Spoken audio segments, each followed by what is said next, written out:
Reading with your kids. Hola, ni hao, konnichiwa, assalamu alaikum, shalom, jambo, bienvenidos. Hi, my name is Jedley, and this is the Reading with Your Kids podcast. We are coming to you from the beautiful neighborhood of Reedville and the southwest corner of Boston, Massachusetts, overlooking beautiful Fowl Meadow. We are so happy that you're part of our beautiful Reading with Your Kids family. Please be sure to subscribe to the show. Our guest today is Eleni Theodorou. She's here to tell us about her wonderful book, Noko the Knight, and how we can build a culture of compassion. There is a great reason why we want you to subscribe to the Reading with Your Kids podcast. We don't want you to miss an episode, and we're especially not wanting you to miss an episode of our special series of episodes called Solve It. Yes, Solve It! We are creating these shows with our buddy, our Dean of all things STEM and STEAM, Jennifer Swanson. And we are speaking with engineers, scientists, experts, astronauts about how they solve problems that they face in their jobs using creativity, curiosity, and critical thinking. It's a wonderful series that I am really proud of, and I know that you and your kids are going to want to listen to these shows. So, subscribe today on the iHeartRadio app, on Spotify, Apple Podcasts, Google Podcasts, Podchaser, Himalaya, Stitcher Radio, kind of like wherever you find your podcast, so you don't miss an episode of the Reading with Your Kids podcast, and you will be the first one to hear Solve It. Joining us right now from one of my favorite parts of the world, Bergen County in New Jersey. She is the author of a fantastic book called Noko the Knight, but also she is an ambassador helping kids build something she calls a culture of compassion. Please welcome to the show, Eleni Theodorou. Eleni, how are you? Hi, hello from New Jersey. I'm doing very well, thank you. It's wonderful to have you here. I'll be honest, I love New Jersey. A lot of folks who aren't from the Northeast, but especially aren't from a city in the Northeast, might not necessarily equate North Jersey, New York City, Boston with cultures of compassion. You know, a lot of people, they see people rush around, and you know, there's not the warmth and the friendliness that you might experience down in the southern states, but I find that there's a compassion. It's kind of loud, it's kind of rough, but I find that there's a lot of compassion in those cities. Absolutely. That's been in my experience. I mean, obviously we deal with different personalities, different individuals, but I've been very warmly welcomed up here in the Northeast, not only within the school system, but within the communities around me. So I feel so fortunate and so privileged to be able to serve children pre-K through grade 5 in the schools here in my area. I actually travel to schools that welcome me far and wide. But here in the Northeast, I've had a very good experience with people opening their homes, opening, their arms, welcoming me since I've arrived in the U.S. 10 years ago. And I do feel that it's imperative that we consciously make decisions to continue sharing that culture of compassion, to be present and to realize how our actions truly impact another, including our furry, feathered, and leathered friends. So tell us about Noko the Knight, and we're going to talk more about this culture of compassion and how we can support our kids as they try to build one at their schools. But I'm really interested to learn about Noko. Sure. So I'm originally from South Africa, and my background is in psychology. And while I was finishing up my master's in psychology, I attended a play therapy course, and our final assignment was to write a story so the child in the case study that we were given would be able to relate to the story and thereby open communication between us so we could eventually work with them. So I remember writing the story about an African crested porcupine and handing it in, not thinking about it again, and got my grades, and that was all great. That was about 15 years ago. And then my mom was the one who lovingly encouraged me to get back into my creative writing because she knew I was good at it and I enjoyed it. At the time, I was working full-time in New York City, mumbled and grumbled. I don't know anything about publishing books, this and that. And as any good mom would do, she gave me some tough love and told me to figure it out. So I did. I remembered the basics of the story and knew I wanted to use the book as an educational tool, not just to be another bedtime story, but one that can actually make an impact on children.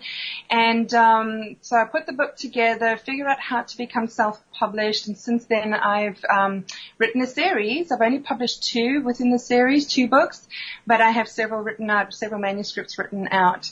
And thanks to the entrepreneurial skills and the strong work ethic that my dad had instilled within me and my sister, I just got to work and started to promote the book, started to figure out how the school system works here, and have been very warmly welcomed into different school models here in the U.S., where I am now able to teach children the art of compassion through my tales. So I figured out I needed to put some activities together because the story was a little long, and slowly but surely put some brain-based activities together using my background in psychology, and before I knew it, I ended up with a full-blown bullying prevention program. And so I served students as young as pre-K right up to 5th grade, and it's a multi-sensory experience and a culturally rich experience for them, which also offers some remarkable results amongst the students.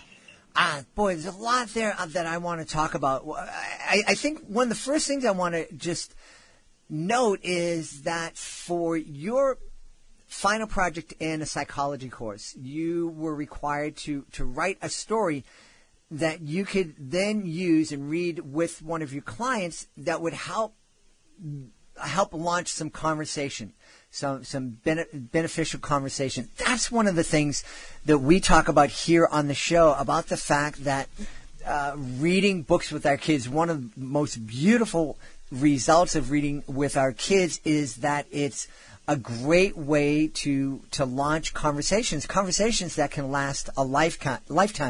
Can you talk a little bit more about that?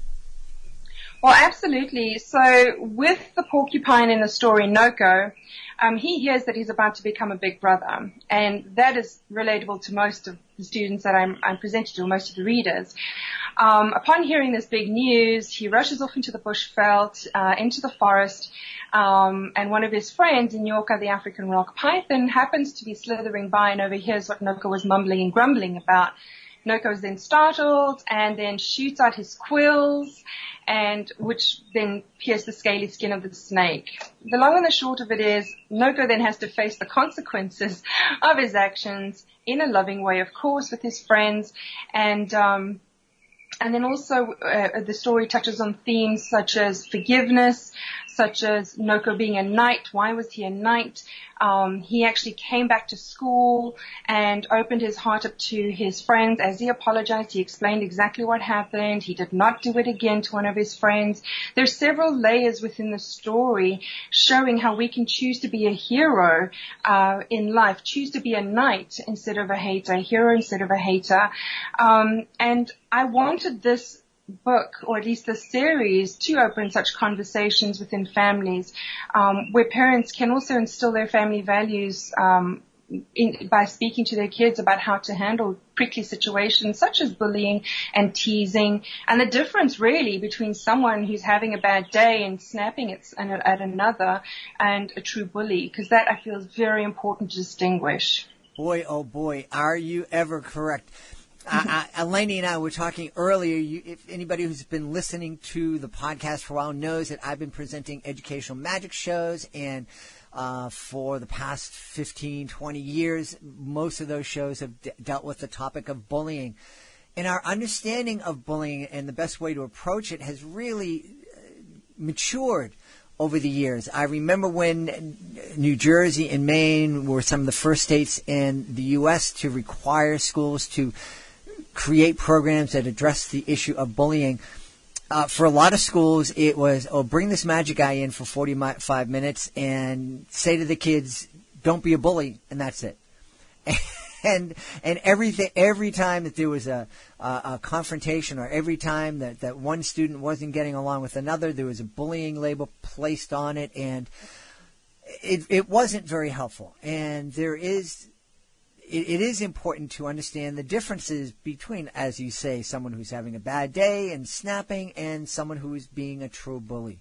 Can you talk a little bit more about your understanding of what bullying is, so that we can kind of help our kids understand what it is? Well, absolutely. So bullying is when there's an imbalance of power, whether it's perceived or actually felt. And it's important for us to understand, to unveil the bully's heart, and that's what I do in my programs. I have students understand why bullies may choose to bully, and why it's important to report that, because then the bully and the victim can get the help that they need.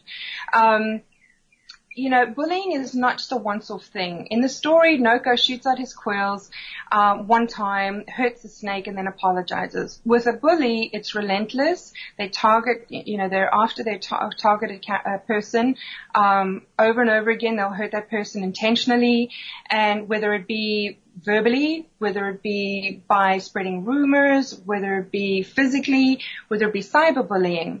And that's why it's so important for children to understand that a person that's having a bad day might snap, and, you could repair that relationship. But with a bully, it happens over and over again, where the targeted person feels, they feel that pain, intense pain, and it affects them holistically. They struggle to sleep. They have physical ailments, stomach ache, headaches, don't want to go to school anymore, become withdrawn. There's so many symptoms that will come up when a child is being picked on relentlessly. And that's why it's important for parents to have open communication with their children, and to really be present and to observe their children. If they see something's off, to then have that conversation with them and truly understand what that child is feeling and thinking. In yesteryears, bullying was merely seen as an unfortunate rite of passage, but it's not so today. Peer aggression is intense. It is targeted.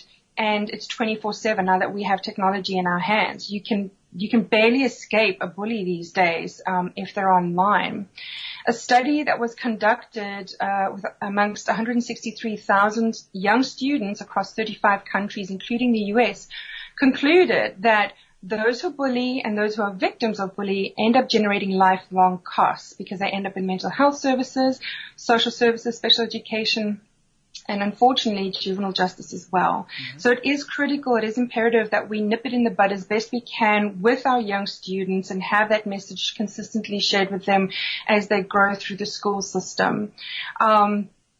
Bullies, the label bully is so heavily weighted. I have students understand that you can't just label someone a bully, because that just causes so much more damage. Let's try and understand what they're going through. Maybe there's something very scary happening at home. Maybe they're being bullied themselves. Maybe they've lost a loved one. Maybe there's something scary happening in the community. So I give them a variety of possibilities or scenarios as to why a bully may choose to lash out and hurt others. And the fact that they're making poor choices. It doesn't necessarily mean that they're a bad person. Right. Yeah. I think that's so very important. One of the things that you spoke about is that how important it is for you to have a dialogue with your kids, so that they know if there's something going on with them, that they can come and talk to you about it. One of the things that I experienced when my son was in middle school, we were having that dialogue. In fact, it was kind of made me crazy, because this was during the time where I'm working with schools around the country, and my son was the target of a bully, and we noticed different things that was going on with him that made us concerned, and we would talk to him about it, and he would always say, no, everything is okay. The fortunate thing is that we also had dialogue with the school and with many of the kids who were very involved with the school. So when the as it progressed, and as the other kids in his class started noticing it, while my son was denying anything was happening, one of the other kids at the school came to me and said, hey, there's something going on. And that was so very, very important. So, yes, I think it's really important for us to have a dialogue with our kids, but it's also real important for us as parents to be having a great dialogue with their teachers, Absolutely. with their friends, with the parents of their friends. Absolutely. I always encourage that amongst the students and the parents that I work with. It's vital that parents step in, get to know the teachers, get to know the principal, the child study team, have them understand your intentions in getting to know them, that you really want to see the best for your child and for the students that are in school with your child. And also my parents raised us where they knew every single one of our friends. I know it's laborious. I know it's a lot of work for parents, but my parents were very involved that way. They made sure that they knew the parents of the children that we were hanging out with, and it also encouraged that open communication amongst all of us as well. So if one of our friends realized something was off with me or my sister, they felt comfortable enough to approach my parents, or if the parents approached them, to be open and honest with them. But yes, building a healthy relationship with your school is one of the best things that you can do to help your child thrive in school. Our children go to school to learn. They need to feel safe. They need to feel secure so that they can focus on their academic success. Yeah. And that's part of the equation. One of the things, Eleni, when I first started doing my programs is I would come out and do a magic trick, and I would let the kids know that I'm here to let you know that every single one of you has the right to go to a school where you feel safe.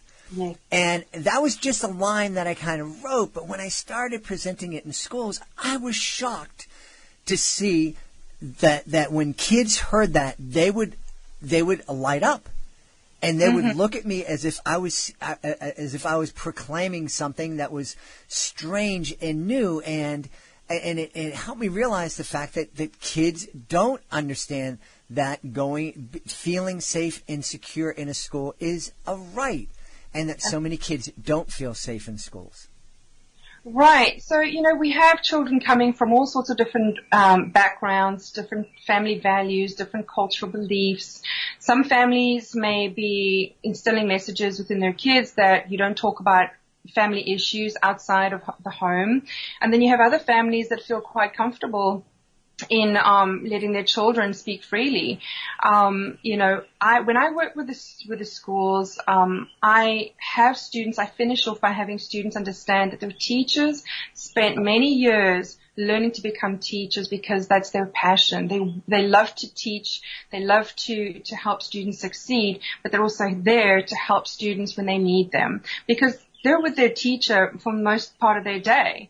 And so they do need to feel comfortable with their home class teacher, and then also the counselors of the school. So I have them understand that the school has their best interest at heart. It is important for them to feel comfortable. If something's not feeling right to them, it's important to speak up, because we can't help if we don't know that there's something wrong. And I've actually had a few touching experiences by mentioning this to students, where they actually built up the courage, came forward and spoke to their teacher, and that the issues were handled effectively. Yeah. It's so important for our children to understand that we're there to help them. School is not just about academics. We do need to feel safe. We do need to feel that we can be open to speaking to our teachers and get the help that we need. One of the things, there's a lot about your program that I love. I love the idea that it's, instead of just putting up slogans and making a rule that there's no bullying in this school, you talk about building a culture of compassion.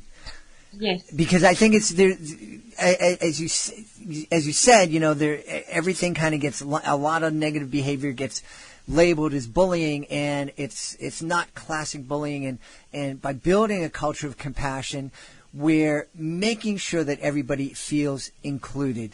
We're making sure that everybody feels welcome. We're letting kids know that they have the responsibility and the power to stand up and say something when they see somebody being hurt. Can you talk a little bit more about what you mean when you're talking about building a culture of compassion? So my programs motivate students. They're designed to motivate students intrinsically, have them understand they truly are powerful. They do have a voice. And for them to also understand that bullies make mistakes too, but bullies can't get the help they need if we don't stand up and speak up and be a knight. After all, what does a knight do? It stands up and it protects those around them. It protects their city or their tribe. And then also I have extrinsic tools to help continue the message moving forward, the message of kindness, choosing to be kind. My slogan is, yes, I am a knight. I choose to do what's right. And I give them goodies. I give them bookmarks, classroom posters. The messages continually spread throughout. They get a certificate as well for attending my bullying prevention program. And then I also do check-ins, video check-ins with the students that I've worked with, which I share and send to the principals, which they then in turn share with their classes, with their teachers. So it's super important that we stay on top of it. I'm so impressed with the schools I've worked with. I've gotten a lot of repeat business from superintendents and principals who are so dedicated to the well-being of their children, welcoming my holistic program, and seeing the impact that it does truly make on their students. So with the older students, they get an assignment, the grades 2 through 5 students, they get an assignment to make so that I can make sure that they've truly grasped what I was teaching them and how they're going to choose to be part of the solution. I love this. I think it's so very, very important, and it's so important to, again, as I said, to talk about this as a part of the curriculum, and it's not just a one-time lesson. It's not just a slogan. It's really building that culture, and yes. So I'm excited about that. One of the questions that I had is, in children's literature, in history, a knight is always, was typically a man or a boy or young boy. What about girls? Do they feel left out? Or are they also knighted? Well, not at all, because I do bring that up in my presentations as well. And I'm welcomed with a big roar when I say, is a knight only a boy? And then everyone's like, no, girls too. I'm like, I'm glad you got that. Because I want them to understand that every single one of us can choose to be a hero, whether we're young, not so young. We do need to stand up because we are all part of the solution. And I have what I call Noko's Indaba in my program for the older students, where an Indaba is a beautiful tradition that the Zulu tribe in South Africa practice to this day in the rural areas. And it's when the chief and elders come together to discuss any issues that may be ailing the tribe and to come up with actual solutions. And that's what I tell them when I present to them, that we are now having an Indaba. They're the chief and elders, and they're going to help me come up with solutions. No matter what their background is, what their age is, whether a boy or girl, we're all knights. We're all chiefs, and we can be part of that solution. That's wonderful. I'm imagining that the kids get excited learning about another culture. Absolutely. So I teach them some South African words like bushveld. And bushveld is like the countryside or the forest. Each of my characters retain their traditional African tribal names. Noko means porcupine in Tswana, one of our African languages. We have 11 official languages in South Africa, mind you. Wow. And many beautiful cultures too that we embrace. So I show them where I'm from on a map. I teach them South African words. And, it's all set in a very, it's rooted in positive psychology. So it's encouraging from beginning to end with students. I only work in small groups of about 25 students at a time. I don't do assemblies because I want to maximize the impact on the students when I work with them. And we can do that for my type of program. It's designed to be done in small groups as opposed to assemblies. Because I don't want to just be, come in and out of a school. I want to know that we've made a difference, and that's led to repeat business, for which I'm truly grateful. That's wonderful. Well, I know people are going to want to know where they can get more information. So where can folks connect with you online? Perfect. So the website to go to is nokothennight.com. That's N for Nelly, O-K-O, the night with a K.com. The email to use is press@nokoandfriends.com. And I actually have my bullying prevention program online so that students worldwide have access to my culturally rich program, an impactful program, and that's on a different website. It's at elenitheodorou.com, where families can actually sit together with their children and go through the program themselves, and they'll end up getting a beautiful certificate, a snazzy certificate for participating. That's wonderful. We've had a great time speaking to the author of Noko the Knight, and also the person who is helping build cultures of compassion all around the world, Eleni Theodorou. Eleni, thank you so much for being with us today. Thank you. It was truly delightful speaking with you, and I wish you and our listeners a beautifully blessed week ahead. Please be sure to join us for the next edition of the Reading with Your Kids podcast. Our guests will be sisters Sabrina and Eunice Mole. It's a really, really fun conversation that you do not want to miss. If you are the author of a great children's book, we would love to have you as a guest on the Reading with Your Kids podcast. Being a guest, it's fun, it's easy, and it gives you the chance to tell thousands of people about your fantastic book. All you need to do is to go to our website, readingwithyourkids.com, click on the contact button that you will find at the bottom of the page. Let us know about your great book. We will let you know the next easy steps. We want to thank the people who made today's show so wonderful. I want to thank my guest, Eleni Theodorou. I want to thank my incredible team, starting with my amazing producer, Fatima Khan. I want to thank my awesome author ambassador, Peggy Cotto. I want to thank my beautiful wife for all the support she gives me. I want to thank Augie the doggy for having my back here in the studio. But most of all, I want to thank you. Thank you so very much for stepping up and becoming your child's teacher without any notice at all. Thank you so much for caring for your kids, for working together to help flatten out that curve and reopen the world. But most of all, thank you so much for taking the time to make the world a better place. And you've been doing that, and you do it every time you read with your kids. I'll be looking for you in the next edition of the Reading with Your Kids podcast.